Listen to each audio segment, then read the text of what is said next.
Ever imagined how 11 minutes could obliterate a $330 million company? During an investor call, I used to believe silence meant safety. That loyalty and keeping systems running smoothly would earn respect. But a cold smile, a secret meeting, and a forgotten contract clause turned me invisible. They thought I'd bow out quietly after being marked redundant. Wrong. I didn't destroy anything. I simply reclaimed what was mine. And when I walked away, they pulled the entire door down on themselves. My name is Vanessa Morgan, 37 years old, head of infrastructure systems at Orion Tech Systems, or at least I was until they decided I'd become furniture. 6 years I'd been the first name on Monday morning's operations roster. 6 years of 3 emergency calls, weekend migrations, and systems that purred like well-fed cats, because I knew every circuit, every dependency, every ghost in the machine. This Monday, my name wasn't there. The absence hit like missing a step in the dark. I refreshed the screen 3 times, thinking it was a glitch. But deep in my gut, beneath the surprise, something cold and knowing had already started to coil. The new CEO walked past my office at 8:45 a.m. sharp.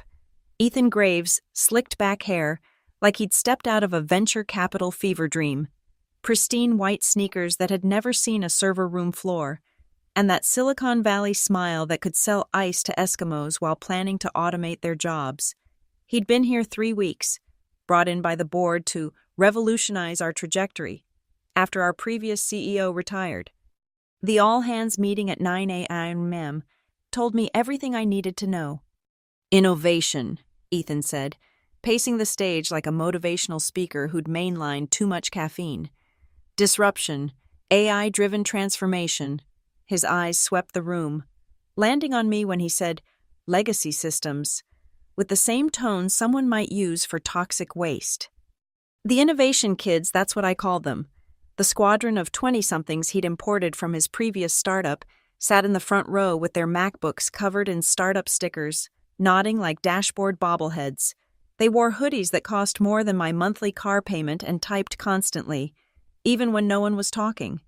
One of them, barely old enough to rent a car, had introduced himself last week as the Chief Innovation Catalyst. After the meeting, I cornered my supposed ally, Greg Whitman, the CFO who'd been here almost as long as me. We'd weathered 3 acquisitions together, built the financial reporting system from scratch one hellish December. Greg, what's happening with the operations roster? He couldn't meet my eyes. His fingers drummed against his coffee cup, the one his daughter made him in pottery class, the one he'd used every day for 3 years. Restructuring. Vanessa, you know how it is. New leadership, new vision. New vision needs old foundation, I said. Unless you're planning to rebuild everything from... That's exactly what we're doing. The voice came from behind me. Ethan stood there, hands in his pockets, that smile stretching wider. Complete digital transformation. We're bringing in Nexus systems to handle the infrastructure modernization. Nexus systems. I knew them. Flashy consultants who charged 7 figures to implement solutions that looked gorgeous in PowerPoints and crashed in production. They'd torpedoed 2 companies in Denver alone. The framework I built handles 40 million transactions daily, I said, keeping my voice steady. 0 downtime in 18 months. Impressive, Ethan said, the words sliding out like oil. For yesterday's technology, but we're building tomorrow. Vanessa, sometimes that means acknowledging when certain. Elements have served their purpose. Elements, not people, not 6 years of expertise. Elements. The innovation kids snickered behind their screens. One of them, hoodie, man bun, probably named Tyler or Connor, actually smirked at me. These children who couldn't debug a simple memory leak without Stack Overflow thought they were the future. I spent the rest of the day documenting everything. Screenshots of every system, every dependency map, every critical configuration. My hands moved on autopilot while my mind raced. They hadn't fired me yet, which meant they needed something. Knowledge transfer, probably. Train my replacement. Hand over the keys to the kingdom I'd built. Then disappear quietly. At 6:30 p.m., the office had emptied except for security, and the innovation kids having a ideation session that seemed to involve a lot of craft beer and phrases like paradigm shift. I sat in my office, looking at 6 years of work glowing on my screen, every line of code, every architecture decision, every 3 a.m. fix that kept this company breathing, and in their eyes, I'd already become a ghost. But ghosts, I realized as I pulled up our legal documentation folder, sometimes know where the bodies are buried, and sometimes they remember exactly which contracts they helped draft 3 years ago, when the company was desperate enough to agree to anything to keep their systems running. My fingers found the file Infrastructure Framework Licensing Agreement, 2021. Clause 4C gleamed on my screen like a loaded gun everyone had forgotten existed. The Lakeview Lodge sat 40 minutes outside Denver, the kind of place executives went to feel important while pretending to be rustic. I wasn't supposed to be there that Thursday evening at 7 p.m. I'd driven out to deliver a replacement secure token to Greg he'd texted me frantically about losing his during golf. Should have been a quick handoff in the parking lot. But Greg's Mercedes wasn't in the lot. It was parked by the private dining room entrance, alongside Ethan's Tesla, and 5 other vehicles I recognized from the executive row. Through the floor-to-ceiling windows, I saw them, the entire leadership team, plus 3 faces I didn't recognize, sharp suits, sharp smiles, definitely board members or investors. They were toasting something, champagne glowing amber in the firelight. I should have left, should have dropped the token at reception and driven home. Instead, I moved closer to the windows, staying in the shadows of the pine trees that lined the building. The windows were cracked open mountain air and all that, and Ethan's voice carried perfectly in the still evening. The redundancy eliminations will free up $4 million annually, he was saying, raising his glass higher. We're cutting the fat, gentlemen, starting with infrastructure. What about the Morgan situation? One of the suits asked. Legal says she basically built half your codebase. Ethan laughed, that Silicon Valley laugh that sounds like confidence and contempt had a baby. She served her purpose, built us a foundation. Sure, but now she's just expensive maintenance on a legacy system, like keeping a typewriter repairman on staff at Google. The room erupted in laughter. Greg, who'd celebrated his daughter's college acceptance in my office, who'd asked my advice about his divorce, who'd sworn we were a team, Greg was laughing loudest of all. The beauty is, Ethan continued, she's so deep in the weeds she doesn't even see it coming. Still thinks documenting everything will save her job. He swirled his champagne. By next Friday, she'll be gone, and we'll have Nexus in here by Monday. Clean cut, no mess. Won't there be knowledge transfer issues? Another voice asked. That's why we're keeping her on for 2 more weeks. Let her train the Nexus team. Document everything we need. Then, Ethan made a throat-cutting gesture. More laughter. Someone actually applauded. The wind picked up, cutting through my jacket, but the cold I felt had nothing to do with weather. 6 years. 6 years of believing that competence mattered, that loyalty counted, that keeping the lights on meant something.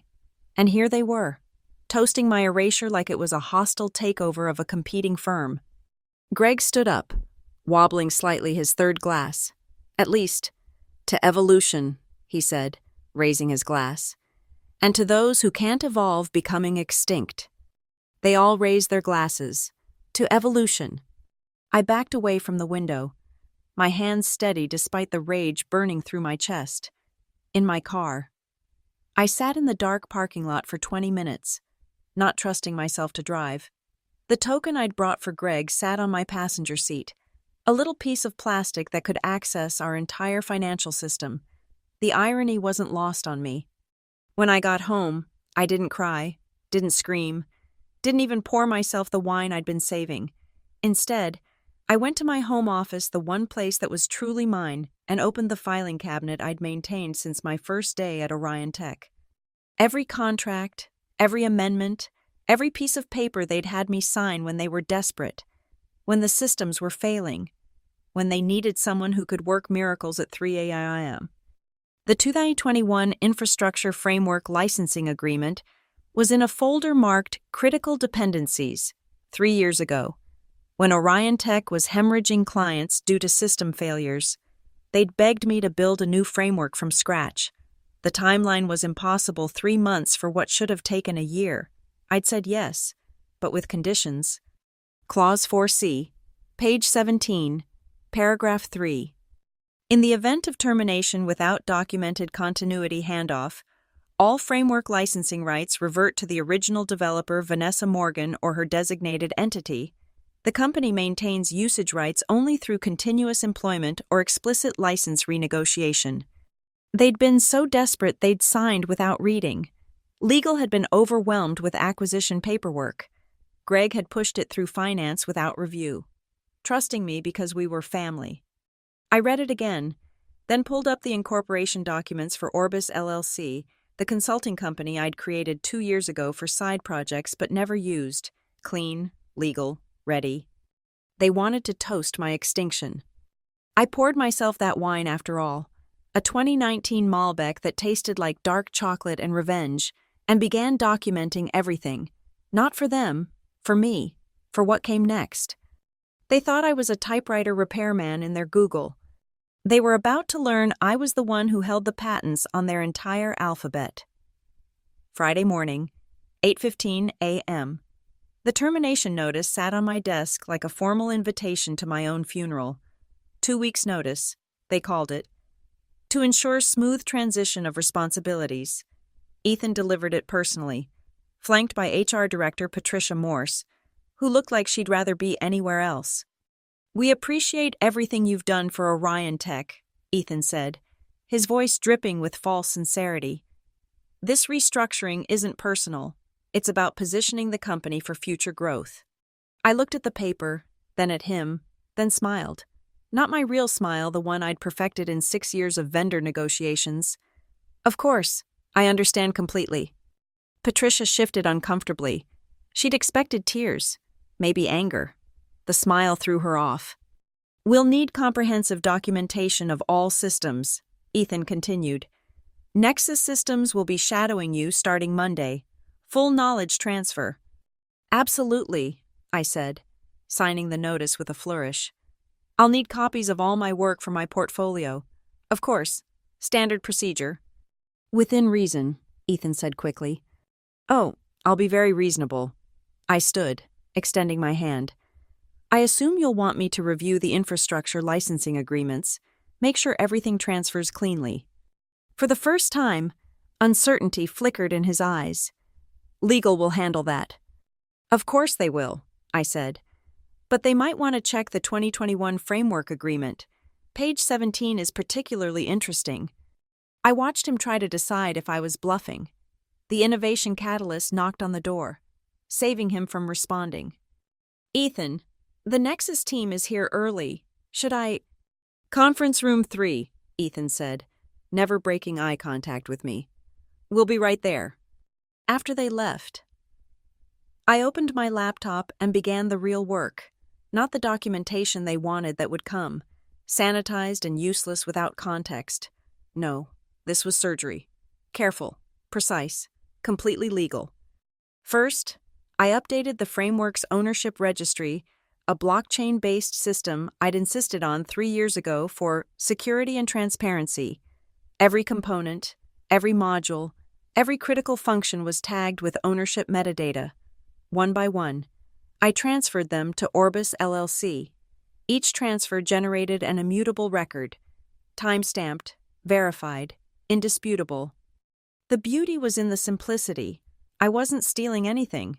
According to Clause 4C, the moment they'd decided to terminate me without a proper continuity handoff, which required 30 days' notice and signed approval from the system architect, the licensing had already reverted. I was just updating the records to reflect reality. Next, I added a soft trigger to the authentication module. Not malware, not sabotage, just a simple license check that would activate the moment my employment ended. If the license wasn't valid, the system would enter compliance mode. Everything would still work, but at degraded performance, with increasing restrictions over time, like trying to run Photoshop with an expired subscription, except this was their entire infrastructure. The Nexus team arrived at 10 a.m., 3 consultants in identical Navy suits, tablets in hand, speaking in acronyms. The lead, Marcus Wright, had the kind of handshake that tried too hard to establish dominance. "We'll need complete architectural diagrams," he said, not bothering with pleasantries. "Database schemas, API documentation, deployment procedures." "Of course," I said sweetly. "I've prepared everything." I gave them exactly what they asked for. Diagrams that were technically accurate, but missing the crucial context, like a recipe that lists ingredients but not proportions or cooking times. Documentation that was comprehensive but assumed knowledge they didn't have. Deployment procedures that were perfect if you understood the underlying dependencies I didn't bother to mention. "This framework," Marcus said, frowning at his tablet, "it seems unnecessarily complex." "It handles 40 million transactions daily with zero downtime," I replied. "Complexity is the price of reliability. Nexus has its own framework. We'll probably replace this within 6 months." I almost laughed. "Good luck with that. Though you should check the licensing first. It's a bit particular." "What do you mean?" I pulled up the agreement on my screen. Scrolling to Clause 4C, watched his face change as he read. Watched him read it again, then a third time. "This can't be enforceable," he said finally. "Orion Tech's legal team vetted it 3 years ago," I said. "Signed by the CEO, CFO, and board chair. Fully binding." Marcus excused himself to make a phone call. Through the glass wall, I could see him gesticulating frantically. 20 minutes later, Ethan burst into the conference room, Greg and Patricia trailing behind. "What the hell is this?" Ethan demanded, waving his phone. "Which part?" I asked calmly. "The framework licensing, the ownership transfer, or the fact that in exactly 2 weeks, your entire infrastructure will require a license from Orbis LLC to continue functioning?" The room went silent except for the hum of the air conditioning. "You can't do this," Greg said. His face flushed. "It's sabotage. It's contract law," I interrupted. "You wrote the terms. Greg, you just never thought I'd use them." Patricia was frantically typing on her phone, probably alerting legal. Ethan's Silicon Valley smile had completely vanished, replaced by something cold and calculating. "What do you want?" he asked quietly. "Nothing," I said, standing and gathering my things. "I want absolutely nothing from you. In 2 weeks, Orbis LLC will offer you a licensing agreement. Market rate for a framework handling your transaction volume is about $3 million annually. But don't worry, I'll give you the friends and family discount." I walked to the door, then turned back. 50%. That's $1.5 million per year. The offer expires in 72 hours after my termination date. "That's extortion." "No," I said, smiling my real smile for the first time in that building. "That's evolution. And you're right, some of us just can't evolve." I left them there, frozen in their conference room throne, and went back to my office to continue documenting everything. Everything except the things that mattered. The first crack appeared on Tuesday, 4 days after the confrontation. A barely noticeable hiccup in the payment processing system, transactions taking 0.3 of a second longer than usual. The monitoring dashboard showed it as a tiny yellow blip in an ocean of green. Nobody panicked. These things happened. By Wednesday afternoon, the delay had stretched to 2 seconds. Customer service reported a handful of complaints about checkout times. The innovation kids huddled around their MacBooks, running diagnostics that told them nothing they could understand. "It's like the system is thinking," one of them said during the emergency tech meeting I wasn't invited to but could hear through the thin walls. "Each request goes through, but there's this weird pause." Marcus from Nexus was pacing, his confidence evaporating with each failed attempt to trace the issue. "The code looks fine, all services are running, CPU usage is normal. It doesn't make sense." Thursday morning, 10 seconds, the kind of delay that made customers close their browsers and shop elsewhere. The kind of delay that triggered SLA violations with enterprise clients. Greg's voice carried from the executive conference room, high and stressed. "We're losing $20,000 in revenue per hour." I sat in my soon-to-be former office, calmly transferring my personal files through my window. I watched the innovation kids consume energy drinks like communion wine, their hoodies wrinkled, their man buns coming undone. They'd been here all night, trying to patch something they didn't understand. The beauty of my trigger wasn't in what it did, it was in what it didn't do. No errors, no crashes, no smoking guns. The framework was simply checking its license status with each transaction, exactly as specified in its documentation. When it found the ownership transferred to Orbis LLC, it added a verification step, a completely legitimate verification step that happened to take exponentially longer each day. Ravi Patel, the CTO, cornered me in the break room Thursday afternoon. Dark circles ringed his eyes, and his usually immaculate shirt was stained with coffee. "Vanessa, please, off the record, what's happening?" I poured myself tea, taking my time with the honey. "The system is working exactly as designed. Ravi, but the delays." "Are you familiar with license verification protocols?" I asked innocently. "When ownership changes, the framework needs to verify compliance. It's actually protecting Orion Tech from potential legal issues." His face went pale. "The ownership change, your LLC. Fully documented and transparent. Check the blockchain registry if you don't believe me." "Can you fix it?" I smiled. "I don't work here anymore. Remember, my last day is next Friday." By Friday morning, the delays hit 30 seconds. The innovation kids had given up trying to fix it and were now attempting to route around it, building parallel processes that immediately failed because they couldn't interface with the core framework. It was like trying to perform heart surgery by working around the heart. The Slack channels, which nobody had thought to remove me from yet, were pure chaos. Critical payment gateway timeout at 30 seconds. Customer churn rate up 400% in last 24 hours. Enterprise client threatening to pull contract. Where is the fucking documentation for this thing? That last one was from Marcus, who had apparently given up on professional communication. I knocked on Ethan's door at 2 p.m. He looked like he'd aged 5 years in 5 days. The Silicon Valley poster boy was cracking, his perfect hair mussed, his sneakers somehow looking defeated. "Come to gloat," he asked. "Come to remind you that my offer expires in 7 days," I said. $1.5 million per year for unlimited license.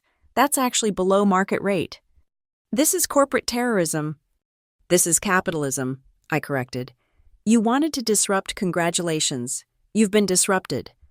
He leaned forward, trying to summon whatever remained of his executive presence. "We'll sue you into oblivion." "With what grounds I transferred ownership of my own work according to a contract your company signed? The framework is functioning. It's just performing necessary compliance checks." "Those checks are sabotage. Those checks are documented in the code you've had for 3 years. Page 4, 847 of the documentation. If you're curious, I assumed your innovative new team would have read it." Through his window, I could see the main floor. Half the customer service team was fielding calls, voices raised in apologetic tones. The other half was updating their LinkedIn profiles. "The board will never approve that payment," Ethan said.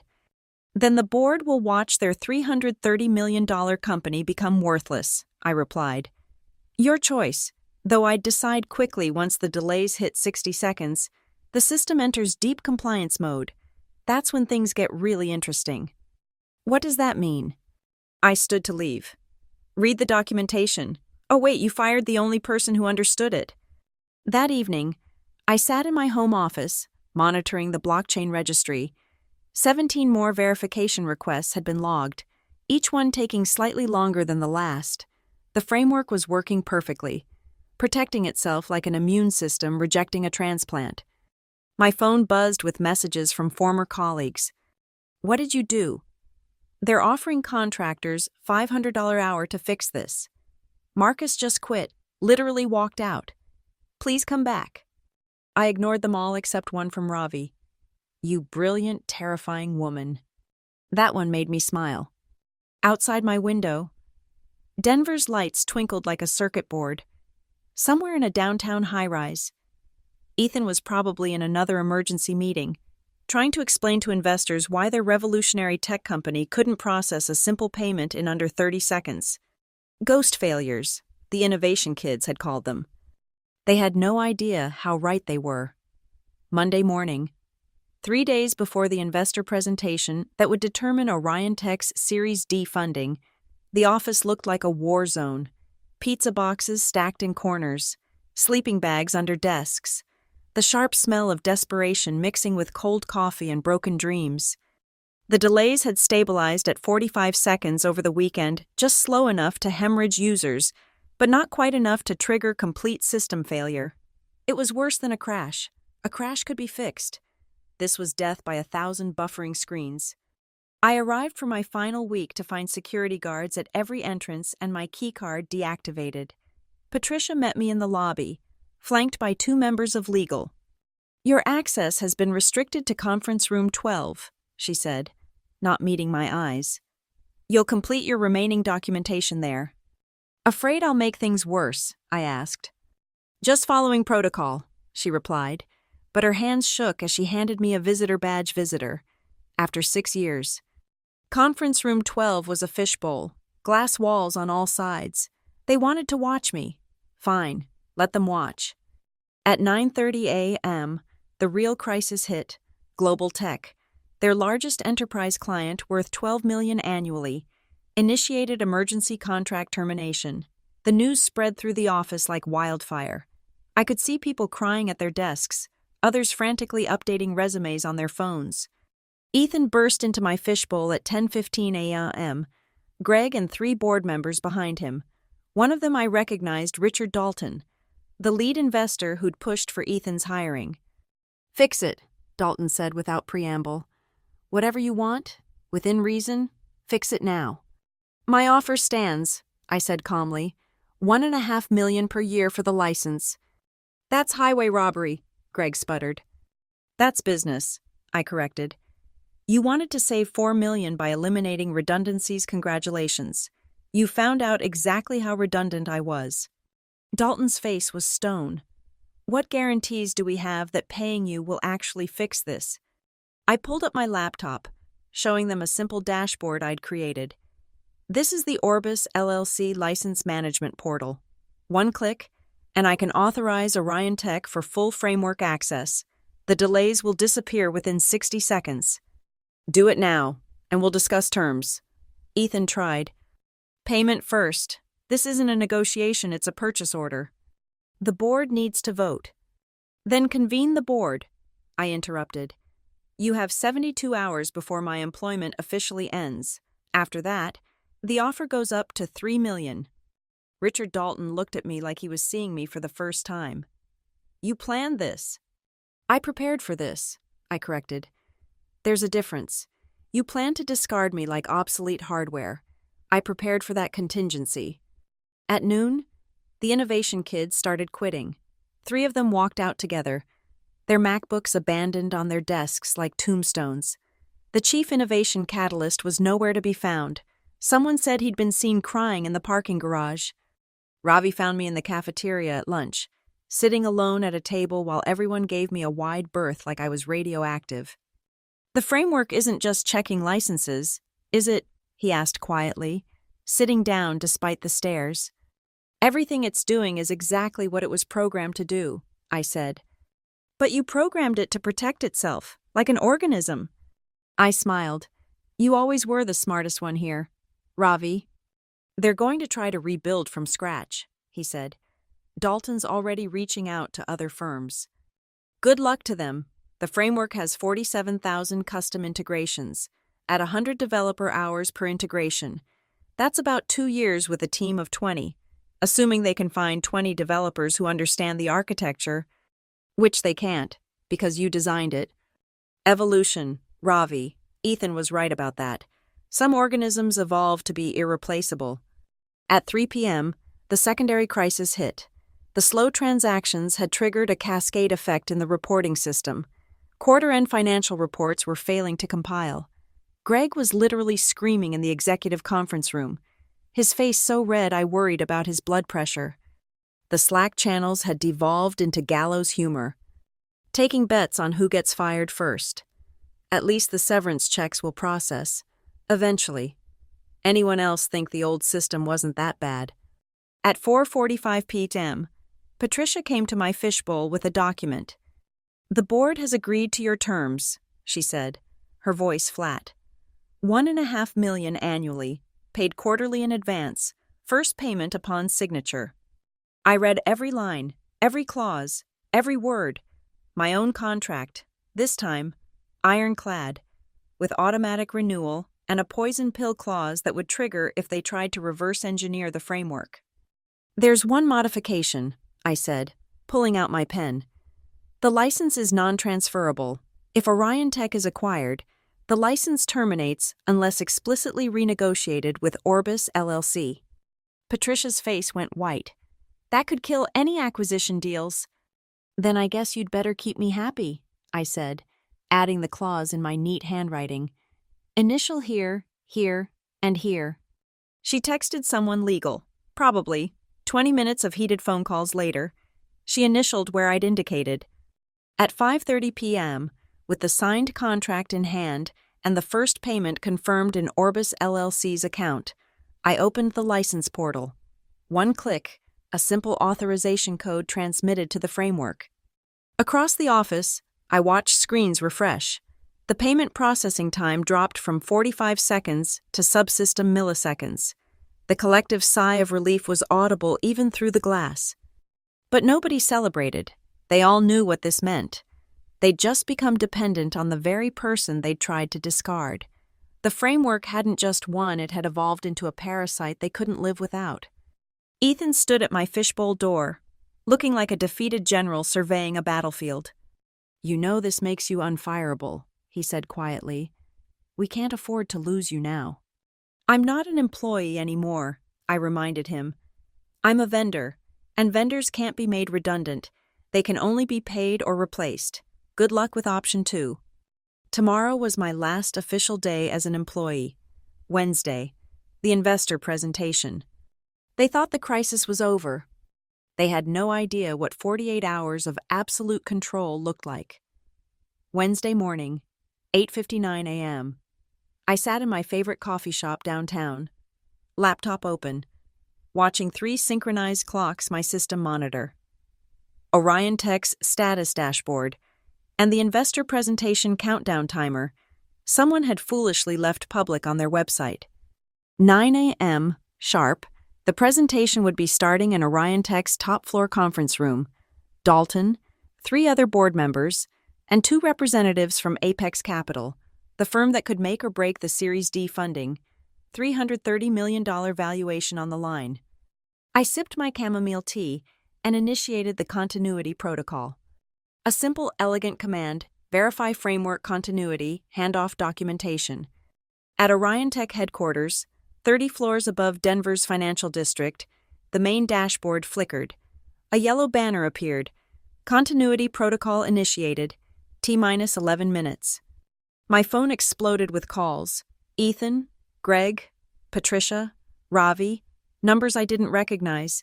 I let them all go to voicemail, watching the panic unfold through the status dashboard. 9:01 a. The innovation kids. What was left of them scrambled at their stations. Keyboards clattered like machine guns. Someone knocked over a coffee cup. Through the publicly accessible system logs, I could see their attempts to override the protocol. Access denied. Access denied. Access denied. 9:03 a. The framework began its documentation audit. Every system, every process, every integration started generating compliance reports. The network slowed as thousands of automated checks fired simultaneously. In the conference room, Ethan would be watching his presentation screens lag, the investors' faces shifting from interest to concern. 9:05. Customer-facing systems started entering protective mode. Not down, that would be too obvious. Just cautious. Every transaction required additional verification. Every login needed secondary authentication. The framework was following its documented procedures to the letter, protecting itself from improper handoff. Through the Slack channels I still had access to, chaos bloomed. What is happening? Who triggered continuity protocol? Ethan wants all hands to conference room now. The investors are still here watching this. Oh God, we're so fucked. 9:07 Greg's personal phone called for the 8th time. This time I answered. Vanessa, please. His voice was strangled, desperate. Hello, Greg. Enjoying the presentation. Stop this, whatever you want. I wanted respect. That window closed.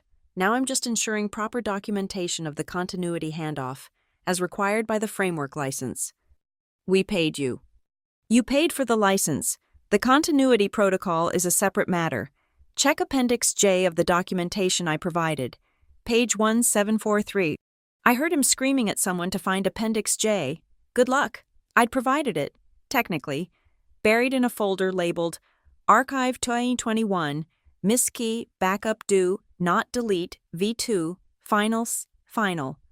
9:09, up.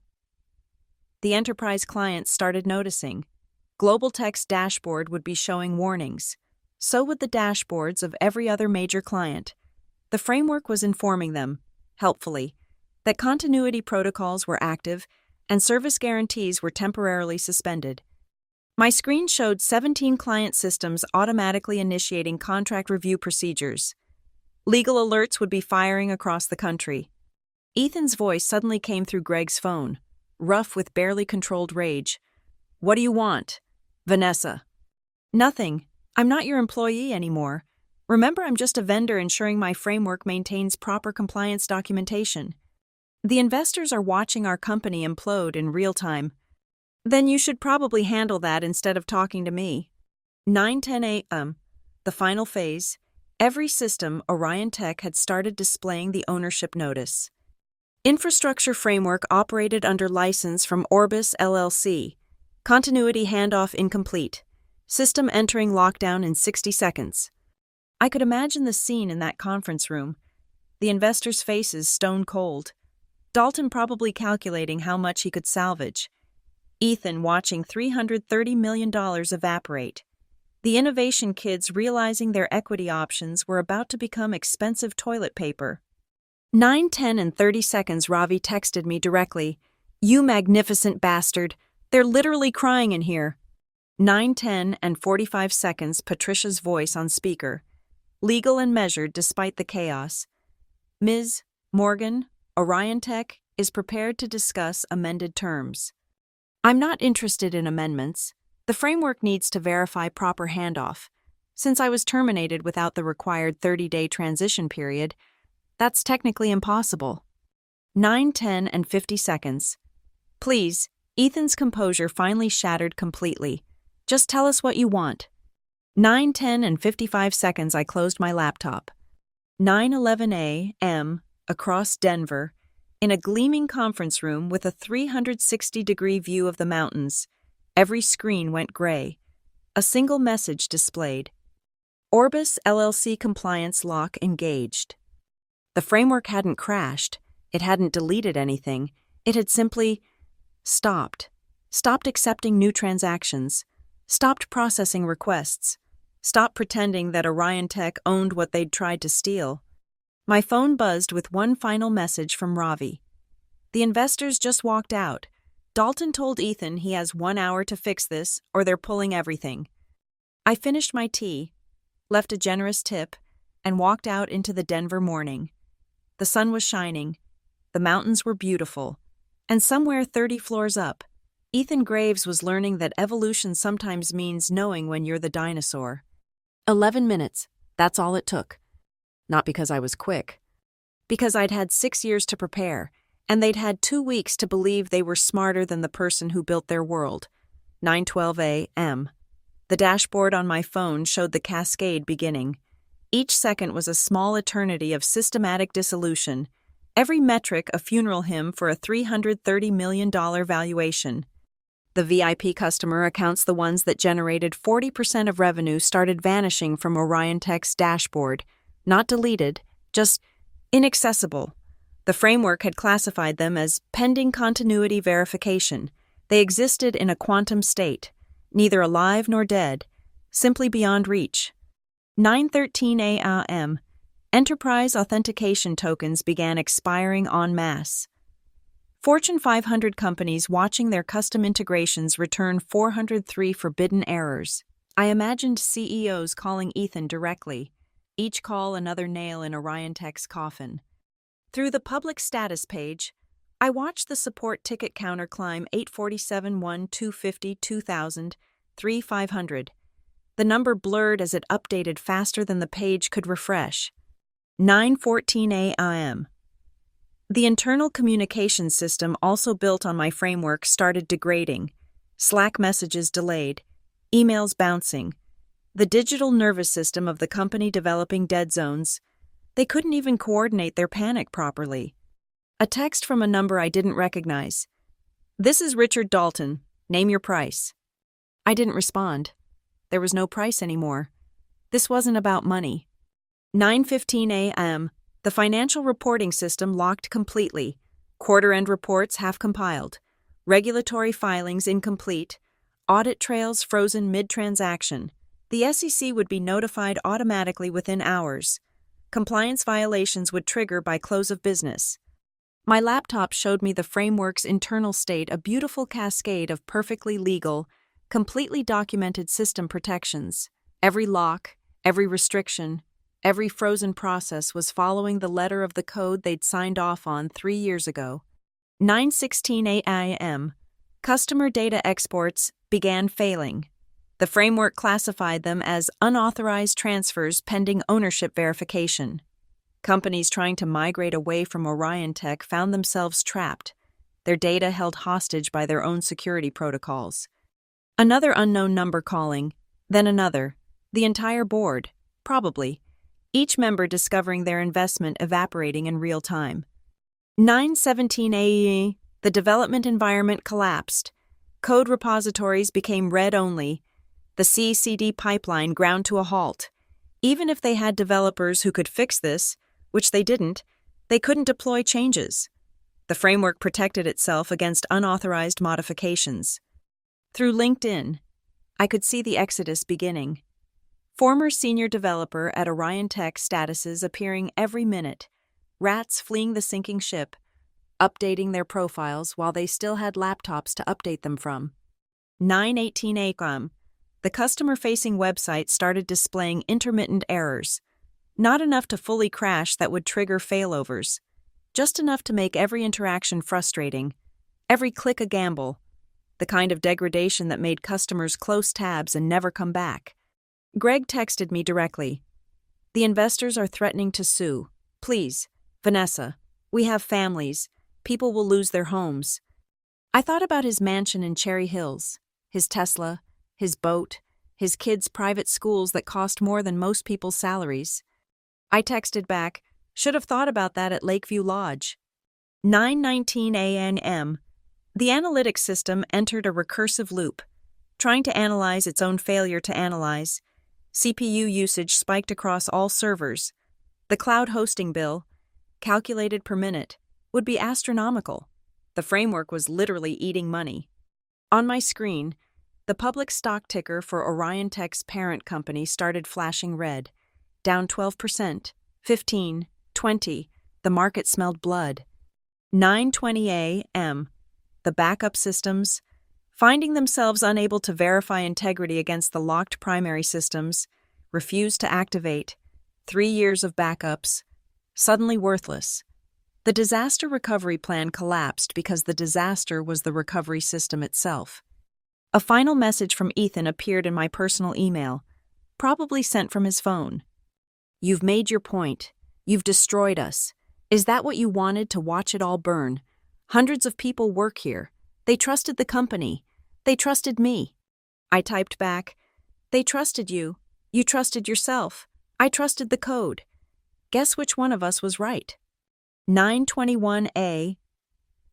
On every screen in Orion Tech's headquarters, across every monitor in their remote offices, on every client dashboard around the world, the same message appeared. Framework secured, external license required. Simple, clean, final. The framework hadn't destroyed anything. It had simply returned to its rightful owner, taking with it everything built upon its foundation, like pulling a cornerstone from an arch and watching the structure fold into itself with geometric precision. I pulled up the incorporation documents for Orbis LLC on my phone. Clean, legal, ready, the framework, freed from Orion Tech's control, sat waiting on my servers. 40 million transactions worth of elegant code, purring like a well-fed cat. Finally home. The coffee shop around me buzzed with normal Wednesday morning energy. People discussing weekend plans, complaining about deadlines, living their small dramas. None of them knew that 30 floors above, an empire built on Silicon Valley arrogance and sneakers worth more than monthly salaries, had just discovered the price of treating people like legacy systems. $330 million. 11 minutes. One framework architect they thought was redundant. The math was beautiful in its simplicity. I closed my laptop, gathered my things, and stepped out into the Denver sunshine. Behind me, my phone buzzed with calls, texts, emails, the death throes of a company that had forgotten that every kingdom, no matter how modern, is only as strong as its foundation. And sometimes, the foundation remembers who poured it. I never went back to the coffee shop, never checked the news, never looked at the stock ticker. I simply walked to my car, drove home, and turned off my phone. The silence was absolute. For 6 years, I'd lived with the constant hum of servers in my head, the perpetual anxiety of systems that might fail, the weight of 40 million transactions resting on code I'd written at 3/8. Now, there was nothing, just the sound of Denver traffic outside my window, and the tick of the analog clock I'd inherited from my grandmother, the only timepiece in my life that didn't sync to a server. I made myself lunch, real food, not something grabbed between crisis calls. Salmon with lemon, asparagus, a glass of wine that didn't taste like revenge this time, just wine. At 2 p.m., I finally looked at my laptop. One email sat in my Orbis LLC inbox, sent from a personal Gmail account, Ravi. They're gone. Ethan cleared out his office in a banker's box. Greg had security escort him out. Patricia submitted her resignation before anyone could fire her. The innovation kids disappeared like smoke. The building is a ghost town. Dalton is bringing in a crisis management firm. They'll probably try to sue you. But legal says the contracts are airtight. You built it, you own it. They just rented it and forgot to read the lease. For what it's worth, you didn't destroy Orion Tech. They destroyed themselves the moment they thought you were furniture instead of the foundation. Take care, Vanessa, and if you ever build something new, call me first. I closed the laptop and didn't open it again for 3 days. When I finally did, the tech news told the story in clinical terms. Orion Tech suffers complete system failure during investor presentation. Series D funding withdrawn after technical meltdown. CEO Ethan Graves steps down following infrastructure crisis. Buried in paragraph 7 of one article, the failure appears to stem from a licensing dispute with a former employee's consulting firm. Former employee, not architect, not the person who built everything, just former employee. I laughed, really laughed, for the first time in weeks.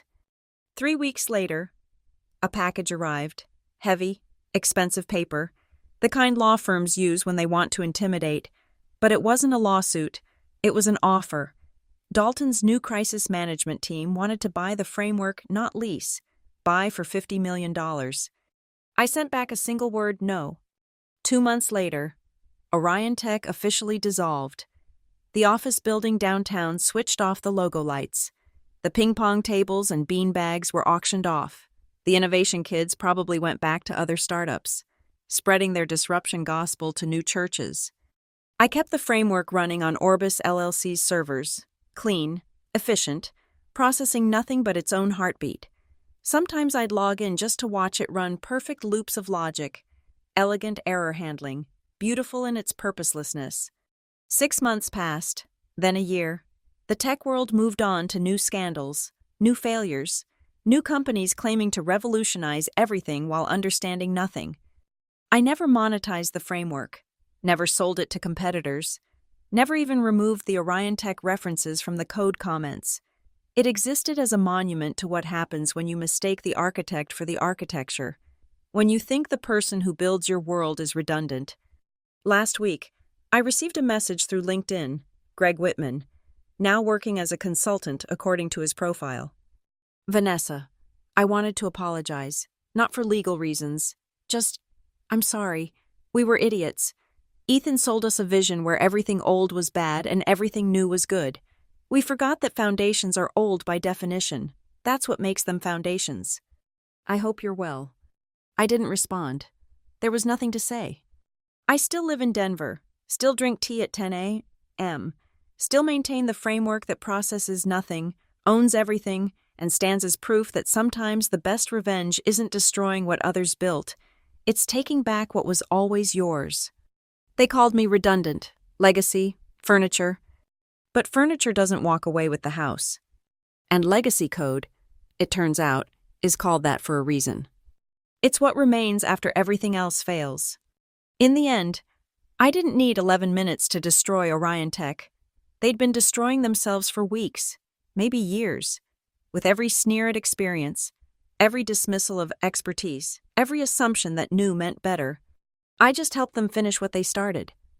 And when the dust settled, when the investors fled, and the innovation kids scattered, and the executives updated their resumes, there was only silence. Beautiful, complete, $330 million silence.